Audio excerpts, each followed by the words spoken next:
So what we can do, it's been a long night and a long day, yeah? Yeah.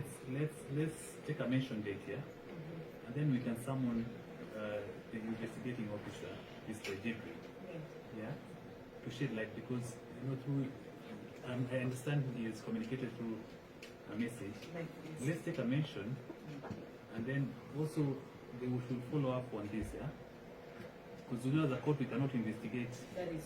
Yeah, we don't have that mandate, yeah. The resources. With your kind permission, now that you've called upon me, allow me to just say this. Number one, that I have been there for about 8 years, and at no point has any board member or commissioner have access to exhibits. Those are the investigative processes, and it doesn't get to the board. And it is on that basis that I humbly ask also for good order and to enable me report back for the necessary reporting to come back to the court.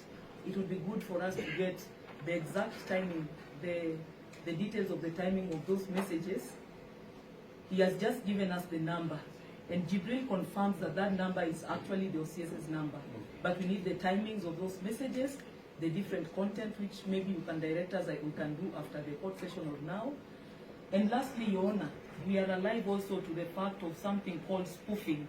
I've actually experienced it in another court at some point. This is just sharing for the knowledge of the court and for the media, because it is a very serious allegation before the media. Spoofing is something equivalent to what we call cloning of human beings. So that when you want to issue your phone, I'm not accusing anybody, but I'm just giving us a possible scenario. Before you issue your phone for an investigative process, that spoofing happens. So concurrently, something is happening behind the scene to be seen as if your phone is still active elsewhere, yet it is controlled by a different gadget and even a different SIM card. So since we are alive to that, we take it very seriously, and especially because I've said at no point.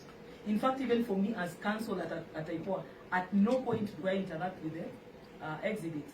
And since we also have a clear chain of custody in terms of paperwork, we can trace from the day it was taken, where it went.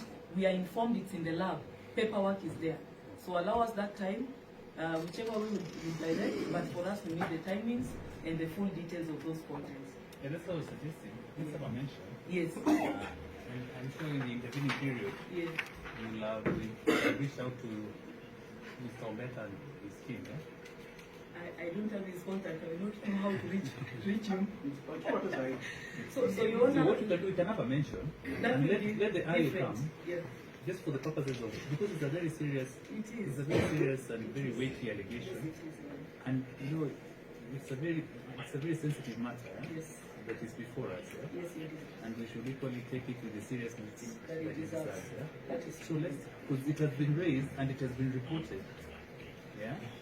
So let's have a mention where now the lead investigating officer, we said Mr. Jibril will come to court. Yes. Only for purposes of confirming, because he's the one in custody of the same phone, yeah? Yes. Yeah.